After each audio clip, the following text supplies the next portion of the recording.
Victor School is presenting our rangeland management plan. To better understand rangeland management, we have to look at the overview of rangeland, which the Merriam-Webster definition of a rangeland is used or sustainable for range. These are not lands covered with solid rock, ice, pavement, densely forested, entirely barren, or that is farmed. However, they are characterized by limited precipitation, sparse vegetation, drastic climate extremes, highly variable soils, frequent salinity, and varied topography.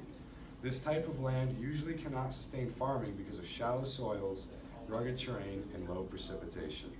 But the rangelands may have scattered trees and are dominated by low-growing, diverse plant communities. The rich ecological diversity provides food, cover, and rearing ground for wildlife. With 47% of the earth being rangeland, it can be referred to as many different names like prairies, plains, grasslands, swards, steppes, pampas, shrublands, woodlands, and deserts, just to name a few. The diversity of these different types of rangeland are what make it so vital to make a comprehensive plan to manage them. Each ecological site is the product of the environmental factors that influence the development of soil and vegetation, including disturbance regimes, the basic premise that is a specific soil type based on depth, texture, horizonization, water holding capacity, pH, salinity, and other factors is inhabited by specific plant species. The soil, therefore, is the foundation of an ecological site. If the foundation undergoes a drastic change, the structure above will have a corresponding change. The use of steady state techniques is vital to identify long-term sustainability and overall health. It is a state of equilibrium only reached when the area is able to maintain the maximum output. Transition models can account for a broader spectrum of vegetation dynamics because they can represent vegetation change along several axes, including fire regimes, soil erosion, weather variability, and management prescriptions. In addition to the secondary succession, grazing axes are associated with the management of the land. Amanda's up next with her topic. Hi guys, I'm here to talk to you about wildlife as a management tool. Wildlife management attempts to balance the needs of wildlife with the needs of people using the best available resources. This includes gamekeeping, wildlife conservation, and pest control. Rangelands are grasslands, shrublands, wetlands, woodlands, and deserts. They usually have limited precipitation, sparse vegetation, sharp climatic extremes, high variability soils, frequent salinity, and diverse topography. Much of Idaho's land is covered in forests or deserts. Between the two lie the grasslands. Grazing ecosystems depend upon herbivory, heavy hoof action, nitrogen deposits, and decomposing carcasses. When introduced into ecosystems that don't evolve with frequent grazing, these forces alter the biological communities and ecosystem functions. In human-controlled grazing systems, the detrimental or beneficial effects of grazing are largely determined by how and where grazing is used. The negative impacts of livestock grazing are often the result of misuse. The benefits, though, however, result from careful design, regular monitoring, and treatments. Certain grazing systems are used in wildlife management to control different areas: continuous, rotational, and ultra-high stock density and mob grazing systems. In order to get the best ecological and efficient management plan, you have to take many things into account: specific animal needs, how to provide for these needs, and interactions with other populations and the environment. Next up is Carol. Hi, I'm Carol. Let's see, using livestock as a management tool is essential to the preservation and productivity to Idaho's rangelands. 4 questions must be answered before determining how to use your rangeland. Which animals, how many animals, how and when and how should they graze, when and how long should they graze, when should the land rest, and to answer these, the dietary needs of the animals need to be addressed, production goals need to be determined, and the plant life needs to be taken into consideration. Grazing systems define periods of grazing and non-grazing. There are an overwhelming number of potential systems. 4 systems are season-long continuous grazing, rest rotation grazing, deferred rotation grazing, and intensively managed grazing. Before determining which one is best for your rangeland, environmental, economic, and resource constraints will limit the number of acceptable systems for a certain type of pasture. Rest rotation is when the pasture is rested for a minimum of 1 year, and this is used to enhance wildlife for nesting birds. When using this, light stocking rates should be utilized to increase animal performance and enhance the vegetation. Rested pastures create long-lasting benefits for wildlife who benefit from high plant coverage.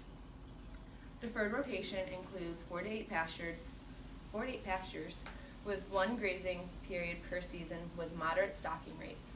To improve conditions, the order of graze sequences should be mixed yearly. This type is good for cow and calf enterprises. Intensively managed includes 5 to 60 pastures, high concentrations of livestock for multiple short duration grazing periods in all the pastures. The grazing response index is shown on the board, can help determine how and when to graze pastures. Devised by combining the natural growth patterns of grass, the grass's ability to recover within certain periods of time, and difference in grass recovery caused by stocking intensities. So when using this, there's the frequency of use, intensity of use, and opportunity for rest, and you would want your pasture to score in the positive numbers, and then scores that are 0 or negative, the pasture should be rested. Up next is Nathan with fires. Hi, my name is Nate, and I'm a senior at Victor High School. Fires are a necessary, yet often misunderstood part of any ecosystem. Fires are shown in fossil records dating back to the Devonian period, which shows that fires have been around long before humans. Wildfires burn 5 million acres of land each year in the U.S. And for a wildfire, 3 components are necessary. It needs a heat source, which could be the sun, lightning, a match, or cigarette, which can provide enough heat to spark a fire. So when that spark turns to flames, it requires fuel, which could be any dead grass, leaves, pine trees, anything of that nature. So once that fire is started, burning material needs to feed on something, which would be oxygen. The wind can supply oxygen and can spread flames. And the dangerous part about forest fires is that there's a nearly unlimited supply of oxygen, so the fire can just run rampant. So the negative effects of a wildfire are damages habitats of environment, and they can affect species and population within that environment. They can destroy homes, buildings, and lives. The destruction created by it is costly and creates a costly response. And then there's dangerous smog and smoke which is released from it. Up next is my friend Cam to also talk about fires. Hello, my name is Cam. Forest fires can impact the environment in a good way. Forest fires are an essential contributor to habitat renewal. Prairie, savanna, and coniferous forests have evolved due to the forest fires because it has renewed their habitat. Forest fires clean up dead and decaying matter, maintain an ecosystem balance by removing diseased plants and harmful insects, and regenerate seeds through increased sunlight. Wild animals deal with forest fires surprisingly well. Birds fly out of the area and large animals leave the immediate danger. Some animals escape to ponds or streams and rodents return to their burrows. Usually, few animals are killed by the fire. Next up is my friend Owen John Dragamani. I'm Owen. Noxious weeds are weeds that are considered to be harmful to the environment or local animals.